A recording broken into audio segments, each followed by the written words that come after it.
Eu sou Mimi Aragon, sou audiodescritora, uma das sócias da OVNI Acessibilidade Universal. Lá a gente produz recursos de acessibilidade comunicacional, audiodescrição, legendas e libras. Eu vou aproveitar para me descrever, então. Eu sou uma mulher de 47 anos, sou branca, tenho os cabelos curtos, grisalhos, sou gordinha, estou usando uma camiseta roxa, uma bermuda preta que não aparece no vídeo, e sapatos vermelhos.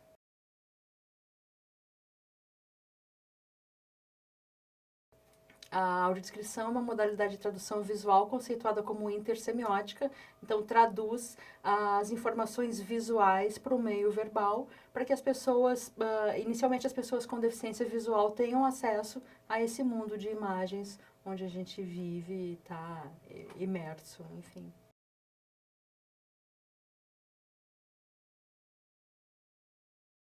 Então, tudo que a gente pode ver pode ser descrito, né? Não existe restrição nenhuma.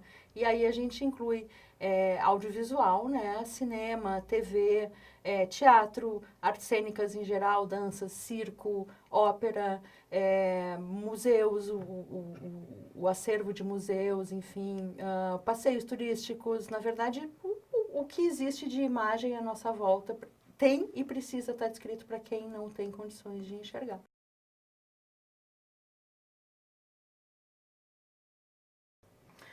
A audiodescrição é produzida por uma equipe básica que inclui um roteirista de audiodescrição, que é a pessoa que vai fazer a descrição dessas imagens, um consultor ou revisor, obrigatoriamente com deficiência visual, mas com formação em audiodescrição, e um narrador, é a pessoa que vai narrar esse roteiro, pode ser o roteirista ou não. Essa é a equipe básica.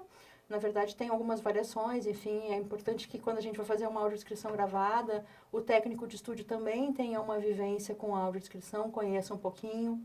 No que diz respeito ao fluxo da produção, é importante ter um produtor também para dar conta desses processos da produção, mas basicamente um roteirista, um consultor com deficiência visual e um narrador.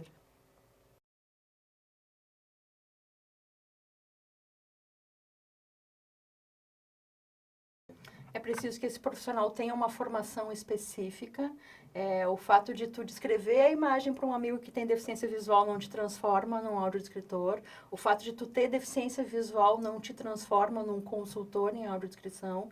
E o fato de ter uma boa voz não vai te transformar num narrador. É importante que essa pessoa, esse profissional, esses profissionais dessa equipe passem por uma formação qualificada, robusta, com uma carga horária suficiente.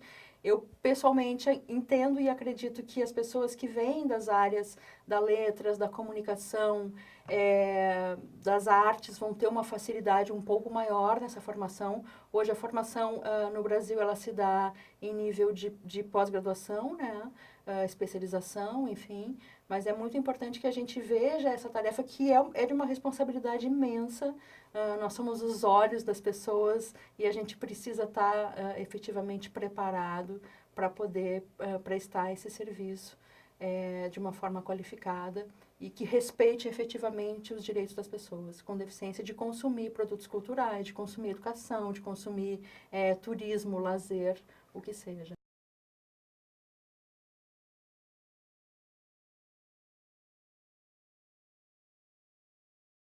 A gente está num processo burocrático ainda de reconhecimento, de regulamentação da profissão.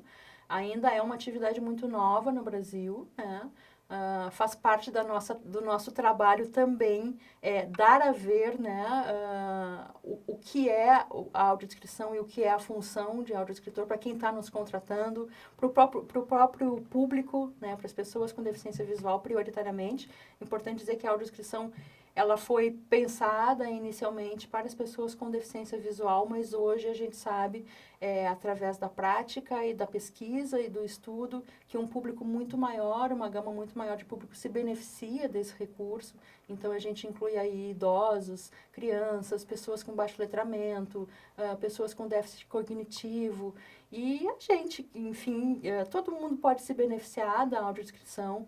Ela é uma camada narrativa adicional que pode te trazer informações que às vezes a gente está tão viciado no olhar, a gente não percebe. E essa camada adicional, ela pode te ajudar a compreender produtos culturais de uma outra forma e ter contato com esse produto de uma outra forma.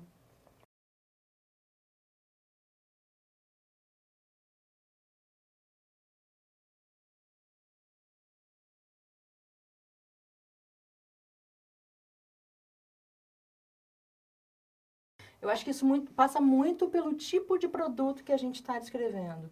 Se eu vou descrever, por exemplo, um catálogo de uma fábrica de tratores, eu não vou usar uma linguagem poética, eu não vou me valer de recursos como metáforas, enfim, na verdade, uma linguagem um pouco mais poética. Eu vou precisar usar uma linguagem mais objetiva.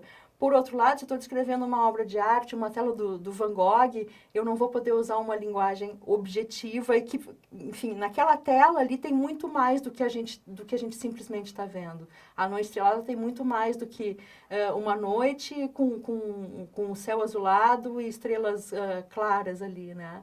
Então, a gente tem que buscar se valer de uma linguagem um pouco mais poética, um pouco mais subjetiva, para poder trazer aquela emoção que um vidente tem ao enxergar uma tela, né? Uma pintura, uma obra de arte, enfim. Então, a objetividade ela é necessária, mas ela nem sempre vai ser usada para todos os produtos que a gente vai estar descrevendo.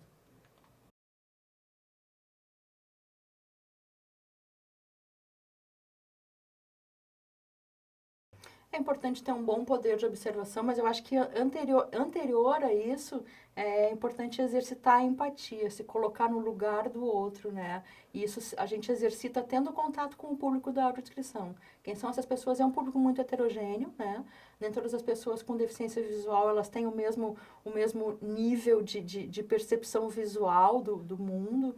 Então, a gente precisa conhecer essas pessoas, ter contato com elas, entender de que maneira a gente pode, a partir da nossa tradução visual, chegar a esse universo. É muito difícil, porque por causa da heterogeneidade do público, a gente tem sempre que encontrar um caminho do meio, né? Que não seja, que consiga contemplar esse público que é tão diferente. As pessoas com baixa visão, as pessoas que perderam a visão ao longo da vida, as pessoas que nasceram com cegas, que nunca enxergaram, que têm um pouquinho de resíduo visual. Quer dizer, cada uma delas, cada uma dessas pessoas, ela traz um repertório de vivência para o mundo. E a gente precisa entender essas especificidades da deficiência visual e dos outros públicos, dos idosos, como a gente falou, das crianças, enfim, para poder trazer essa tradução que seja o mais efetiva possível, que contemple mais essas pessoas.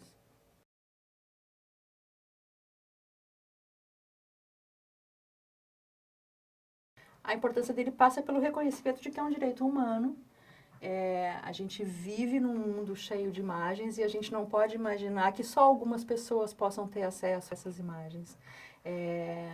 Quando a gente fala em comunicação de massa, a gente está pensando em chegar ao maior número possível de pessoas, né? A comunicação é isso.